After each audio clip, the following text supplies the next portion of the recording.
आज का जो समय है ना, इंसान पैसों के मजे ले रहा है और पैसा इंसान के मजे ले रहा है। ये बड़े विचित्र बात है।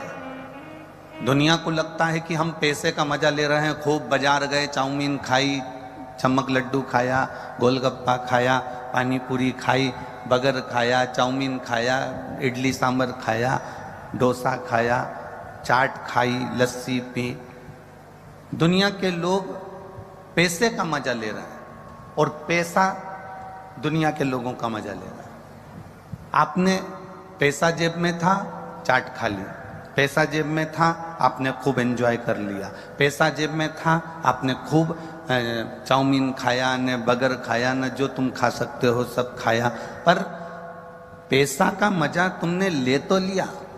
अब पैसा तुम्हारा कैसे मजा लेता है कि तुमने पैसा देखकर अपनी ऐश और आराम की जिंदगी जी, खूब एंजॉय करा, खूब अलमस्ती छानी, पैसे का खूब आनंद लिया। अब पैसे ने तुम्हारा मजा लेना चालू करा। मालूम पड़े तुमने जो खाया था वो शरीर में पचा नहीं, तो मालूम पड़े अब डॉक्टर के पास गए। मतलब पहले तुम पैसे का मजा ले रहे हो, फिर पैसा तुम्हारा मजा लेता है। तुम्हें डॉक्टर के घर जाना पड़ता है, बार बार इलाज कराने जाना पड़ता है, बार बार दौड़कर दिखाने जाना पड़ता है। कहीं घुटना दुख रहा है, कहीं पेट में दर्द हो रहा है, कहीं छाती में दर्द हो रहा है, कहीं सिर में दर्द हो रहा है। तो ये मत सोचना कि ये किसी ने कुछ कर दिया होगा। किसी की सामर्थ्यता नहीं कि कोई तुम्हारा बुरा कर दे। बुरा करने की सामर्थ्यता किसी की नहीं होती। सामर्थ्यता अपनी खुद की है। हम जब अच्छा करेंगे तो हमें अच्छा मिलेगा, हम जब बुरा करेंगे तो हमको बुरा मिलेगा। जैसा खाया है वैसा पचाना भी पड़ेगा। उसमें सहजता, सरलता हमारी होना चाहिए।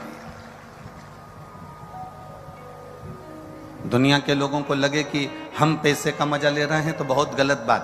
पैसे का मजा तुम नहीं ले रहे। जब तुम्हारी जिंदगी पलटेगी तब पैसा तुम्हारा मजा लेगा।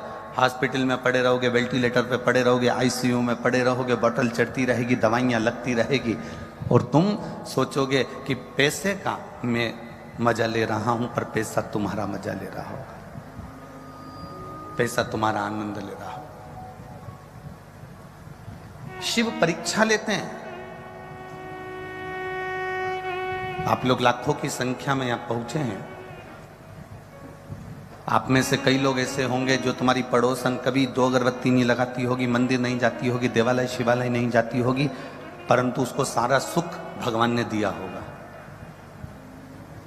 आपके मन में ये विचार आता होगा कि हम तो रोज भगवान के मंदिर जाते हैं, हम रोज भगवान से प्रार्थना करते हैं, हम रोज भगवान से विनय करते हैं, हम रोज भगवान से निवेदन करते हैं, हम रोज जल चढ़ाने जाते हैं, हम रोज मंदिर जाते हैं, हम रोज परिक्रमा लगाने जाते हैं, हम रोज भगवान की भक्ति करने जाते हैं। उसके बाद भी हमारी जिंदगी में दुख क्यों आया? और जो कभी मंदिर ना जाए, देवालय ना जाए, शिवालय ना जाए, भगवान की भक्ति में ना जाए, उसके घर में सुख ही सुख है। ये हमारा आज का नहीं है, ये हमारे पूर्व का है। जो हम करके आए हैं वो आज हम भोग रहे हैं।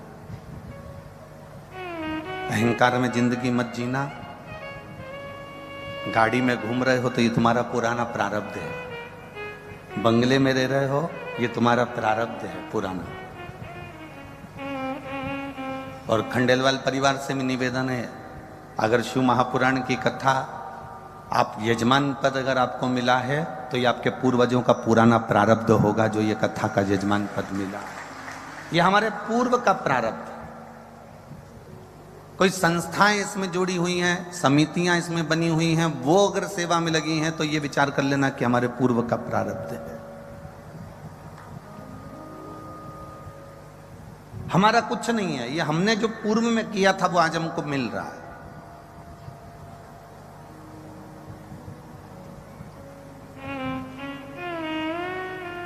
इसलिए पहले भी कहा, मत बुरे कर्म कर बंदे वरना पछताएगा।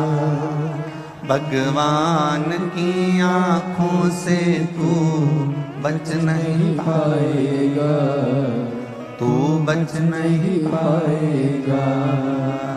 अरे ओ अज्ञानी मत करना दानी। अरे ओ अज्ञानी मत करना,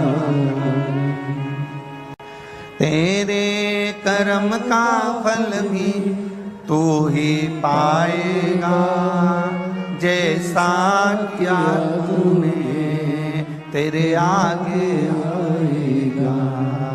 मत बुरे कर्म कर बंदे वरना पछताएगा, भगवान की आंखों से तू बच नहीं पाएगा, तू बच नहीं पाएगा।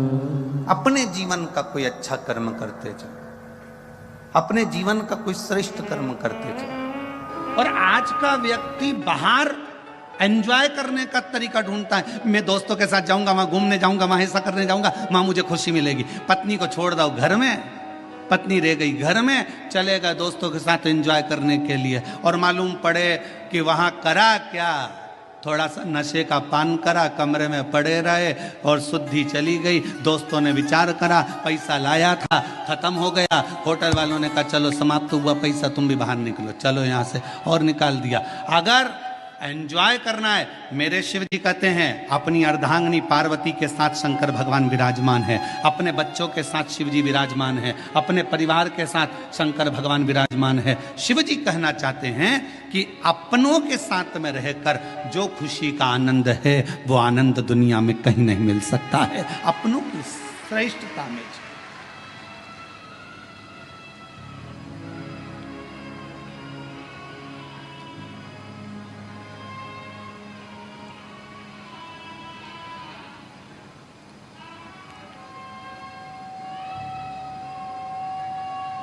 कल हमको बड़ा अच्छा लगा। हम संचेती परिवार में जब आए तो हमने पूछा ये सब लोग जो खड़े हैं कौन है, तो कहा विशाल जी बोल रहे थे ये काका जी हैं, ये काकी जी हैं हमारे। अच्छा ये हमारे ये हैं, ये हमारे वो हैं। अच्छा हमें समझ में इतनी प्रसन्नता हो रही थी कि बताओ पूरा परिवार एक जगह पर, और उसमें भी भगवान की अविरल भक्ति और शिव महापुराण की कथा और बेजापुर का क्षेत्र, ये जीवन का एक आनंद प्रदान करने वाला, एक सुख देने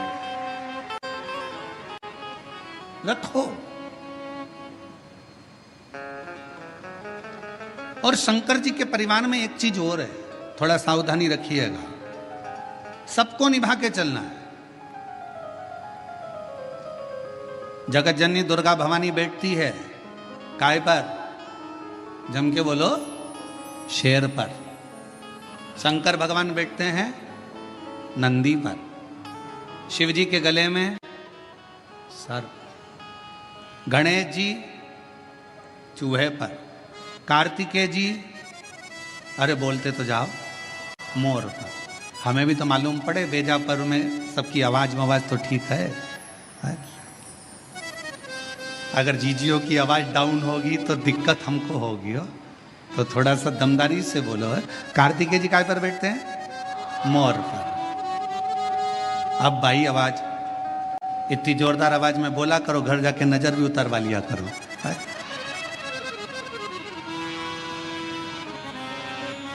सब बैठे, शिव जी नंदी पर है, मां जगत जननी दुर्गा भवानी शेर पर है। शेर नंदी को नहीं छोड़े अगर समय मिल जाए तो, सर्प चूहे को नहीं छोड़े, मोर सर्प को नहीं छोड़े, सब दुश्मन।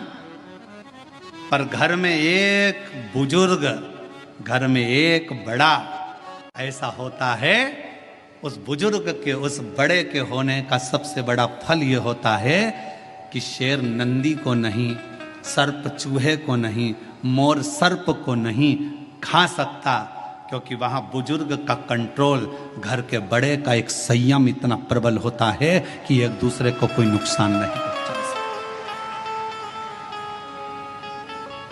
कोई नुकसान नहीं। हम नुकसान कब भोगते हैं? शिव महापुराण की कथा में बीड़ में एक बात कही थी, जब अपने घर